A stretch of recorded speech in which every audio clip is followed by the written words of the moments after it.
Okay, so question 5, how do you find the area of an irregular polygon?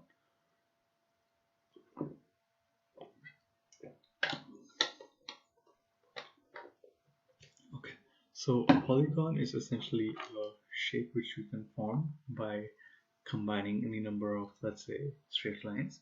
You need a minimum of 3 lines because there's no shape you can form by combining just 2 lines, or at least no enclosed shape at least.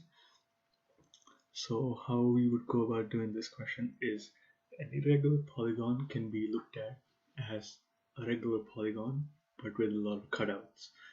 So what's the minimum smallest, let's say, regular polygon? So a regular polygon would be, let's say, a triangle or a square or a rectangle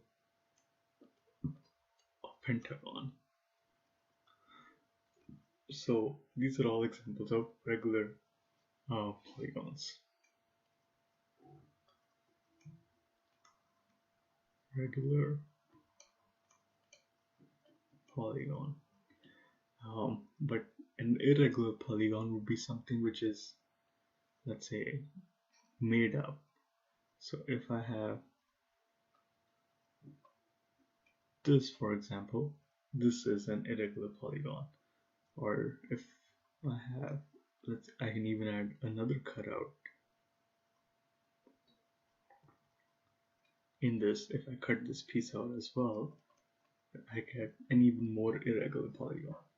So the way we would go about solving or getting the areas for these is we need to look at these as regular polygons but with other regular polygons cut out of them.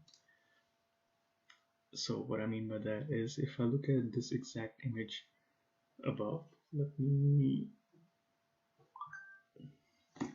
actually, you know what I'm gonna do? I'm gonna draw this shape and then I'm gonna cut out what my final shape looks like.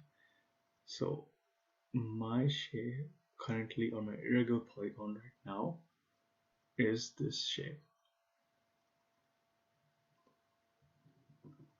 Okay, let me just redraw this final line. So this is my irregular polygon.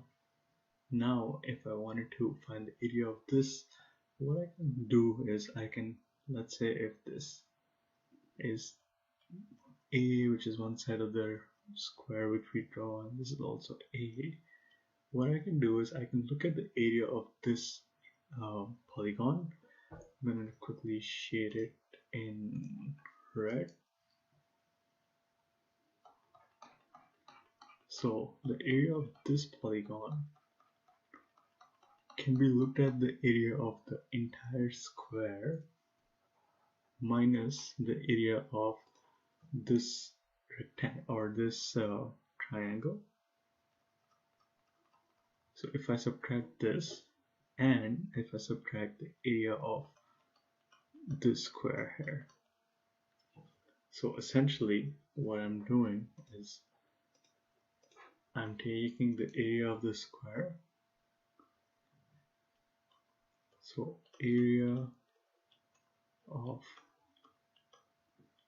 polygon equal to area of square minus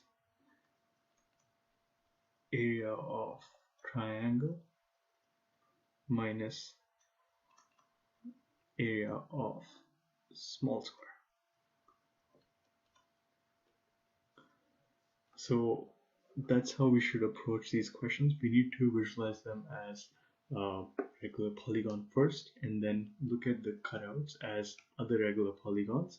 In our case it was a triangle cutout and another square cutout here, and then use that to get to the final answer by subtracting the areas respectively. So that's how we would go about this question. I think this text also provides a similar explanation. Let's go through it. We have something. So this is a regular, this is an irregular. So if I look at this, let's say for the triangle example, if I'm given that, if I look at this as my irregular polygon, what I can do is, in my mind, I can look at this as this, but I can add like a dotted line and then say, oh, this is actually a rectangle, but I've just cut out this triangle from it. So if I subtract the area of the rectangle minus this triangle, I'll get this triangle's area.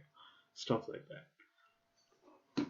Okay, so they've done a similar thing. They've given a shape with different lengths, and then they have gone ahead and computed the area, which is the area of, in this case, they've added it.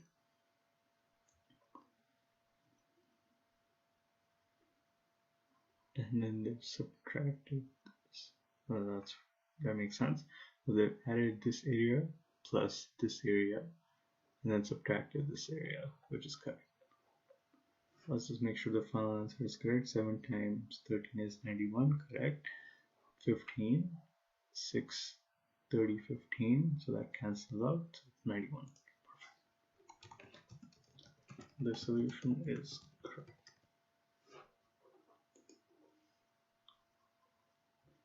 Okay, next question.